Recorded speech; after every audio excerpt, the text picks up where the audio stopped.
Good morning, children. Let us start with theme 9, part 2 of Kings and Chronicles. In this part, we'll be discussing about the imperial structure, paintings, art of writing of the Mughals. Let us start with our part 2. Features of the Mughal imperial structure. The institutions of an imperial structure were created in the 16th and 17th centuries. Mughal imperial structure, children, is relating to the Mughal court. It means suggestive of an empire or emperor. That is imperial structure. It had effective methods of administration and taxation. The court was the center of the Mughal power, where political alliances. What is an alliance? An alliance is an association formed for mutual benefit. So political alliances and relationships were made and status and hierarchies were defined. Hierarchies, that is sequence. Sequence was set up. The political system of the Mughals was based on a combination of military power, accommodating various traditions of the subcontinent that the Mughals faced. The reasons for the production of chronicles. The chronicles written during the Mughal period are an important source to study the Mughal Empire. They were written to convey a vision of enlightened kingdom to all those who came under its umbrella. To convey to those who resisted the rule of the Mughals that all resistance was destined to fail. To ensure that there was an account of their rule for posterity. Posterity is, what is posterity? Posterity is Anantakal Tak. That is what is posterity. The authors of the chronicles were court historians in the Mughal Empire. Histories written by them focused on events centered on the ruler, his family, the court and the nobles, wars and administrative system. These were the 5 things or 5 parts which these historians focused on which these authors of the chronicles focused on. Ruler, family, court, nobles, wars and administrative system of the ruler. The titles of the chronicles such as Akbar Nama, Shahjahan Nama and Alamgir Nama indicate that the history of the empire and the court was synonymous, or it was similar with that of the emperor. Style of texts written by modern historians in English is called a chronicle. These chronicles present a continuous chronological order of events and are an indispensable source for any scholar who wanted to write about Mughal history. On one side, these chronicles give us information about institutions of Mughal Empire, and on the other side they convey the meaning of those objectives which Mughal rulers wanted to impose on their people. In this way, these chronicles give us a glimpse at how imperial ideologies were created and disseminated. Importance of Persian language in Mughal India. The Mughals were Chagatai Turks by origin and Turkish was their mother tongue. The first ruler Babur wrote poetry and his memoirs Babur Nama in Turkish language. Persian developed as a leading language at the time of the Mughal rule in India. Persian was a court language and literary writings of the sultans of Delhi and flourished with local variants like Hindavi. It was Akbar who consciously developed Persian as a leading language in the Mughal court. Mughal official histories such as Akbar Nama were written in Persian. Other chronicles such as Babur's memoirs were translated from the Turkish into Persian Babur Nama. The court historians of the Mughals translated Sanskrit texts such as Ramayana and Mahabharata into Persian, or the Ramayana and Mahabharata into Persian. Who did this? It were the court historians of the Mughals who translated the Sanskrit texts into Persian. The Mahabharata was translated as the Razmanama, or the Book of Wars. So a question can come, what was the Razmanama? It was Mahabharata which was translated into Persian. Those who had command on Persian were conferred power and prestige both. It was spoken by the king, the elite, and the people at the royal court. Persian language influenced other Indian languages such as Rajasthani, Marathi, and Tamil also. It became Indianized by observing idioms and vocabularies from the Indian languages.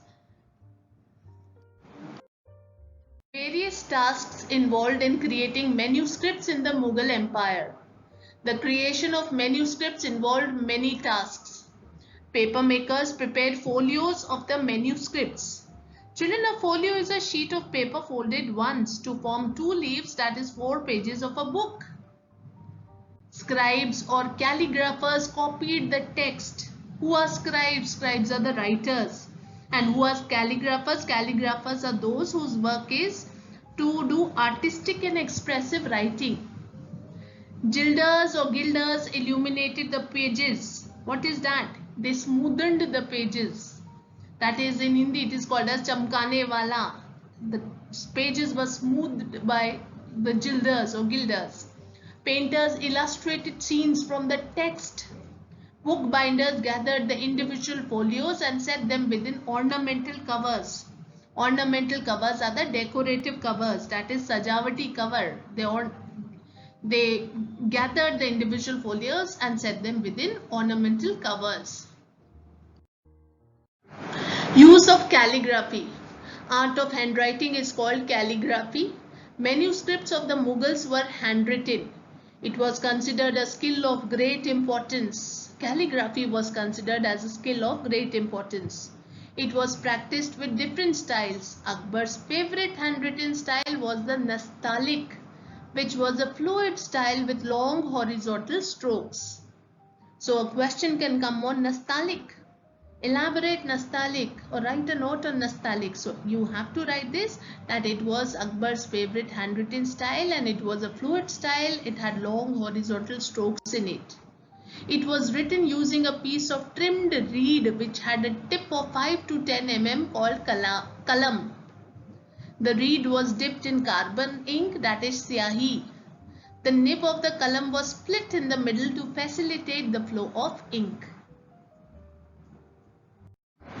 The role of painters. Painters were involved in the production of manuscripts.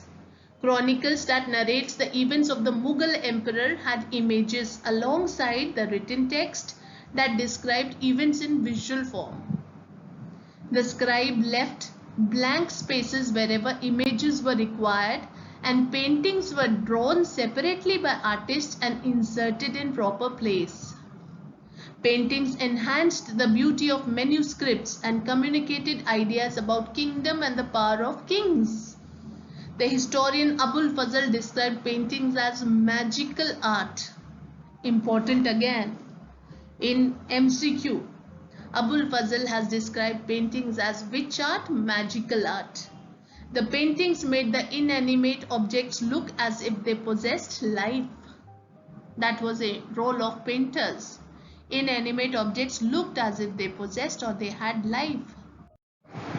The production of paintings portraying the emperor, his court, and the people who were part of it was a source of tension between rulers and representatives of the Muslim orthodoxy or the ulama.